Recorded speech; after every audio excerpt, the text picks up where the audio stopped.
Boo! Hey everybody, how you doing? It's your old pal Sam. Guess what? It is officially spooky season. Yeah!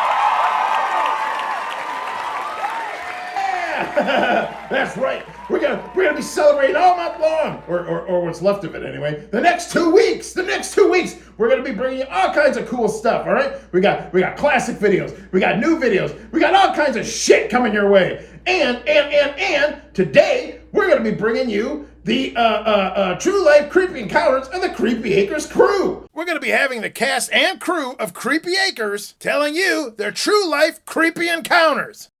That's right, they're going to be sharing everything from ghost stories to UFO stories to I guess, cryptid stories. All the weird shit that's ever happened to them and made them into the complete degenerates they are today. That's right, and today we're bringing you Jeremy.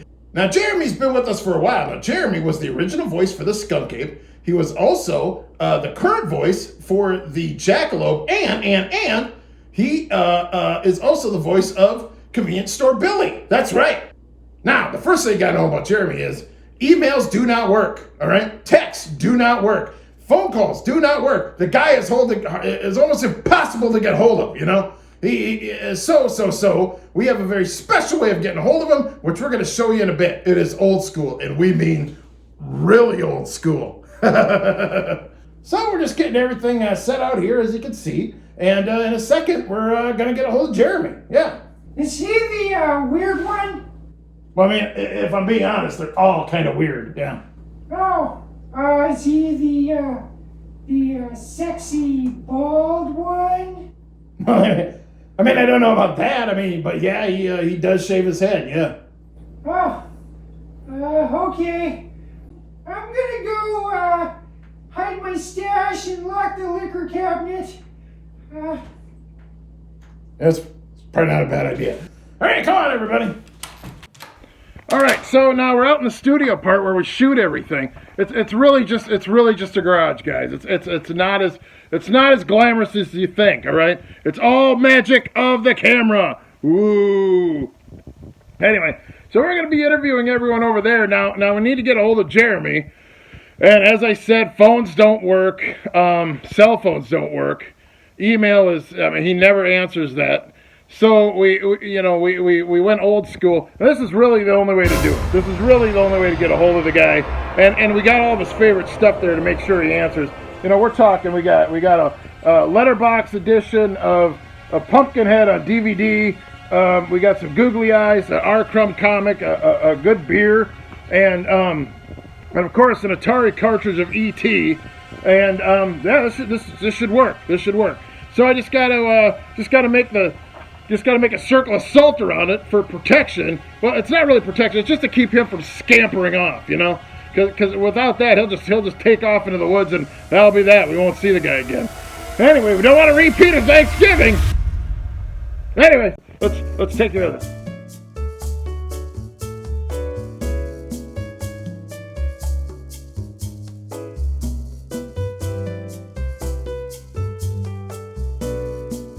All right, now that's going to complete the salt circle. So the last thing to do is to actually read from the spell book itself, you know?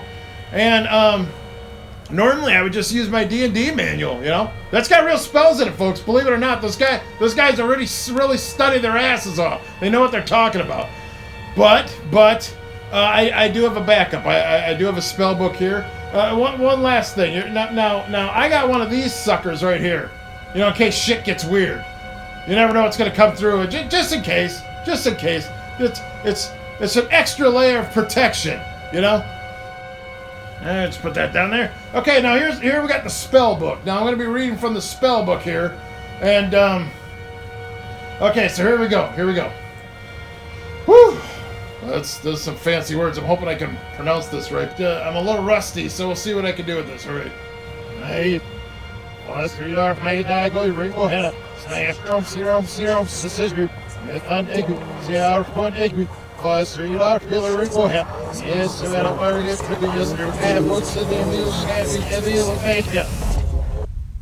I think we did it. I think we got it. All right. Huh. Normally that would have worked by now. Okay, we're gonna have to step it up a notch. We're gonna have to step it up a notch. We're gonna have to get that light beer out of there. What the hell is that doing? They get that out of there. And we're gonna place a straight up wash tub moonshine in there instead. That'll probably do it. Okay, we're gonna put that down there. All right, now we're just gonna read from the book one last time. Here we go. And you are curious. Yeah, right. I'll stand up the shop till I forget you say that. The shop's get my I got really mad here with the room. We back guys. Say here I'm super strong. Yes, so as a little fire get there, stick you sit my sister reveal. Hey, yeah, I think that's it. And what do we got? Whoop. And here we go. Here's something's happening. All right.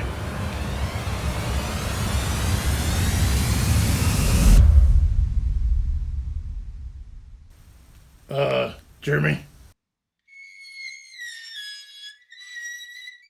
Oh my God.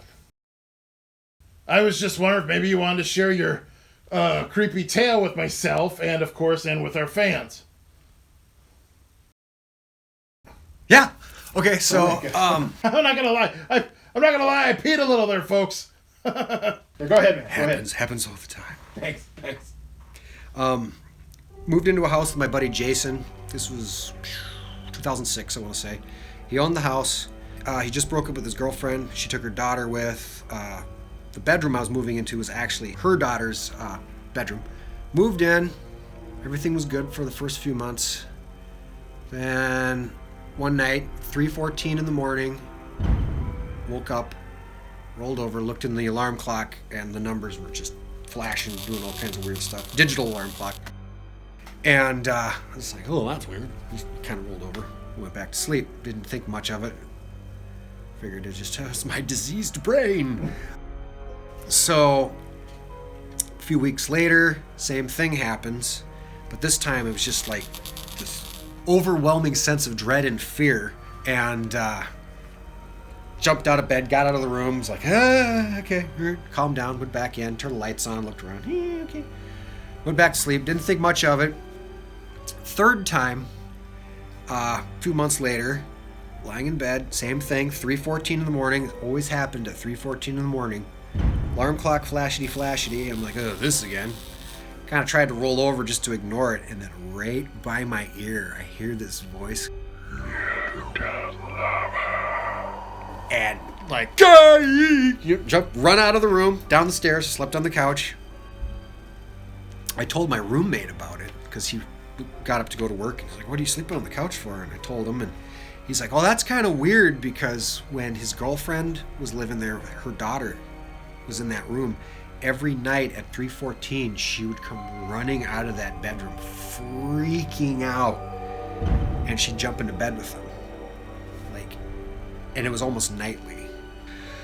So then I would say maybe 6 months in or so, I was in bed, sleeping, woke up, 3:14, numbers are going all crazy. I'm like, oh God.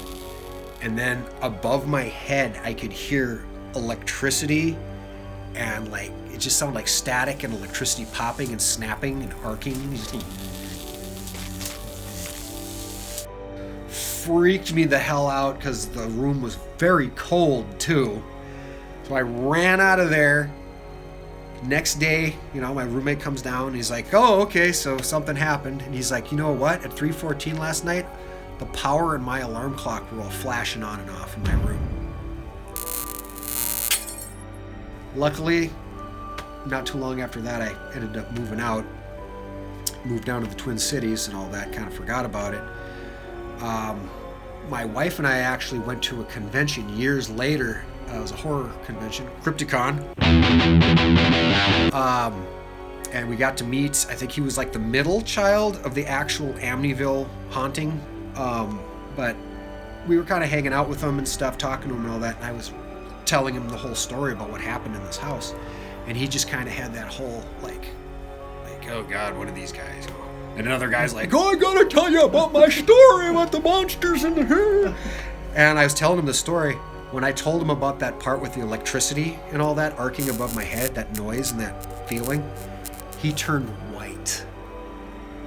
And he was like, okay, there was something wrong in that room. There's something definitely wrong about that room. And yeah, I'm kind of curious. I don't necessarily want to go back to that house because my buddy had foreclosed on the house. He doesn't own it anymore. But I would like to get a hold of people living there now and be like, yeah, so that one bedroom with all the weird angles and stuff in the ceiling and stuff, like, is there anything?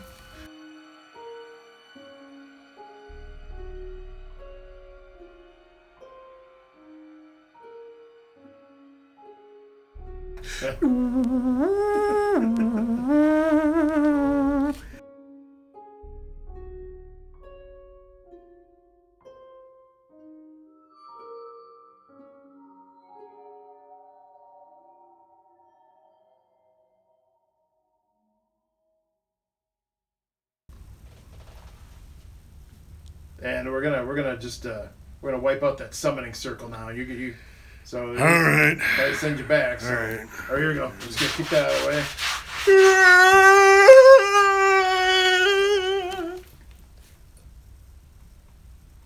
All right, now seriously, you can just show yourself off, man. All right, cool. I'll go. All right, thanks, man. All right, thanks. No, just make your way past.